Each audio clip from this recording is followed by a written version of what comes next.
시편 86편입니다. 1절로 7절.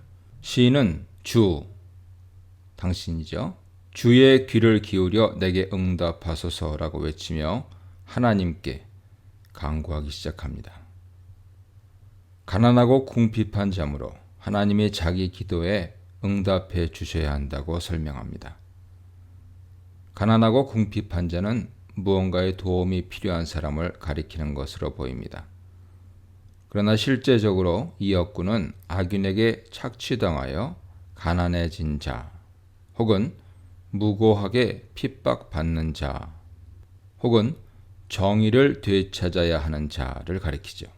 이들의 정의 구현을 위해 힘써야 하는 것이 인간 왕의 의무 중 하나로 소개될 만큼 성경은 이를 강조합니다. 특히 시편에서 가난하고 궁핍한 자는 의인이나 경건한 자와 동일시되어서 사용되었습니다.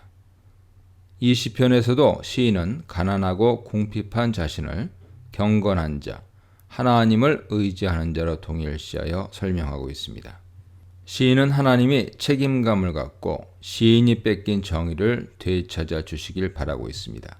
시인이 고대하는 응답은 하나님의 구원이지요.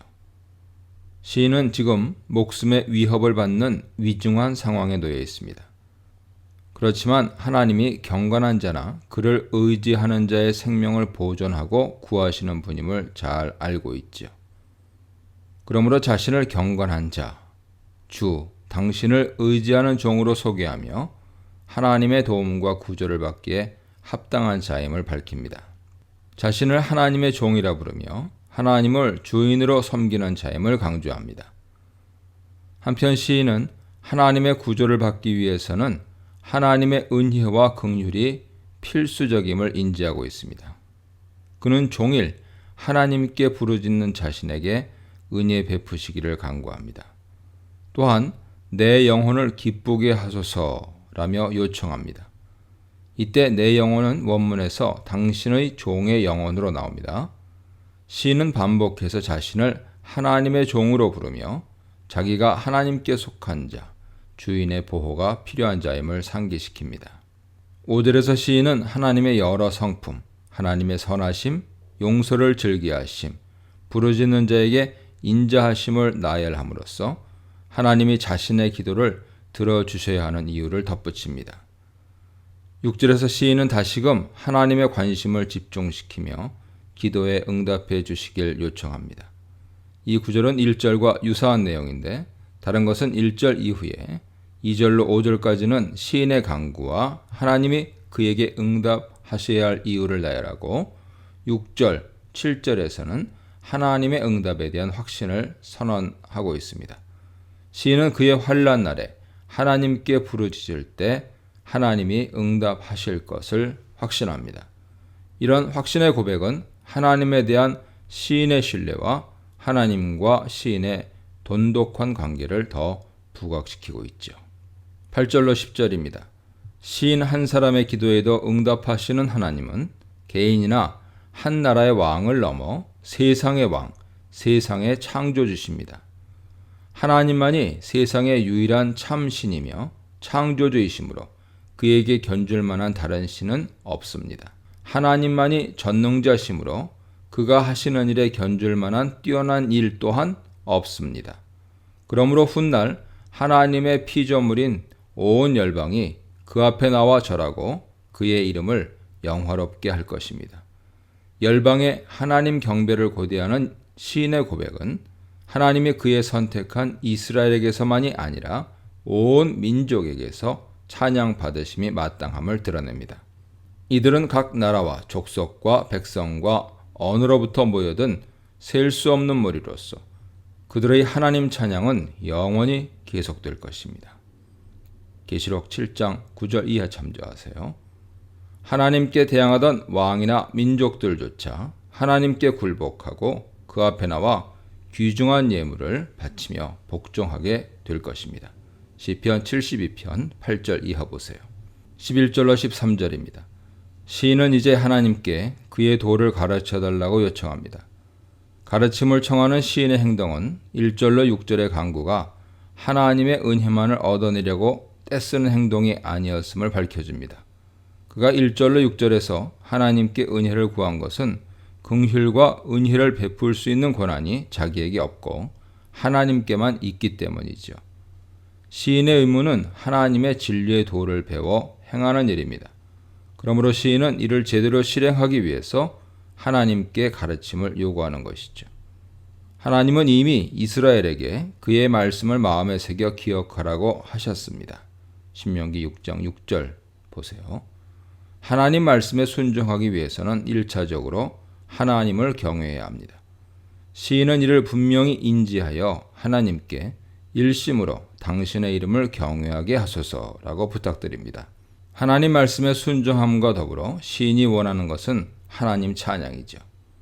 시인은 온 마음으로 영원히 하나님과 그의 이름을 찬송하기 원합니다.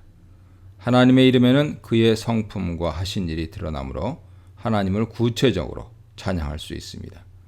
시인의 찬양 이유는 목숨의 위협을 받고 있는 자신을 하나님이 구하실 것이기 때문이죠. 시인은 가장 깊은 곳, 수월에 빠져 있다며 자신의 상황을 비유적으로 설명합니다. 수월은 죽은 자들이 가는 장소로서 강이나 바다, 맨 밑바닥 구덩이를 가리키고 본문에서는 죽음, 고난을 상징하죠. 시인은 수월, 그것도 가장 깊은 바닥에 있으므로 도저히 나올 수 없습니다. 그러나 하나님은 시인을 거기서 끌어내어 구조하실 것입니다. 시인의 수월에서 건지셨다 하는 것은 완료형 표현이므로 앞으로 이루어질 하나님의 건지심에 대한 시인의 확신을 드러냅니다. 하나님의 이 놀라운 구원은 그의 크신 인자하심과 깊게 연결되어 있습니다. 이와 같은 하나님의 성품, 인자하심과 하신 일, 구원은 시인으로 하여금 하나님을 끝없이 찬양하게 하는 이유를 제공해 줍니다. 14절로 17절입니다. 이제 시인은 자신을 수월로 몰아넣은 이들이 원수들임을 직접적으로 밝히며 구원의 은혜를 간청합니다. 시인은 원수들을 교만한 자들, 포악한 자의 무리, 시인을 미워하는 자들로 규정하면서 이들의 행동 기반이 불의와 악임을 부각하죠. 이들은 근본적으로 자기 앞에 하나님을 두지 않는 자들, 즉 정의와 긍휼의 하나님을 주인으로 삼지 않고 자기들의 이기심과 탐욕을 앞세우는 자들입니다. 하나님을 주인 삼고 그의 말씀대로 의를 행하려고 하는 시인과는 반대의 삶을 사는 자들이죠. 그러므로 이들이 무리를 지어 시인을 대항하여 일어나서 서슴지 않고 그의 목숨을 해하려 합니다. 이런 상황에서 시인의 신뢰는 오직 하나님께 있습니다. 하나님을 신뢰할 수 있는 근거는 그의 긍휼, 은혜, 노를 참으심, 인자, 진실 등의 성품에서도 찾을 수 있죠.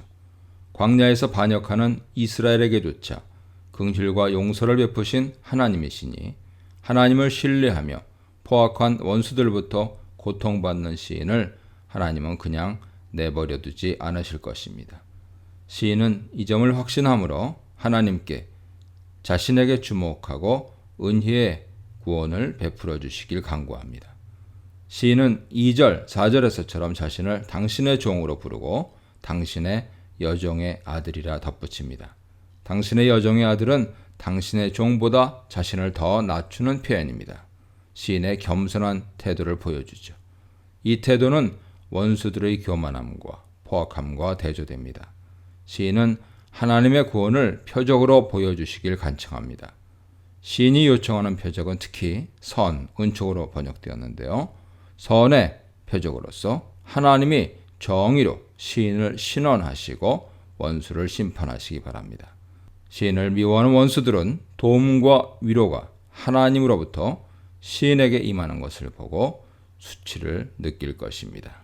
이 문단에서는 쉼없이 절박하게 간절하게 드리는 기도, 언약에 신실하신 사랑의 하나님께 드리는 기도, 기억하면서 그리고 서원하면서 드리는 기도에 대해 묵상해 보시기 바랍니다.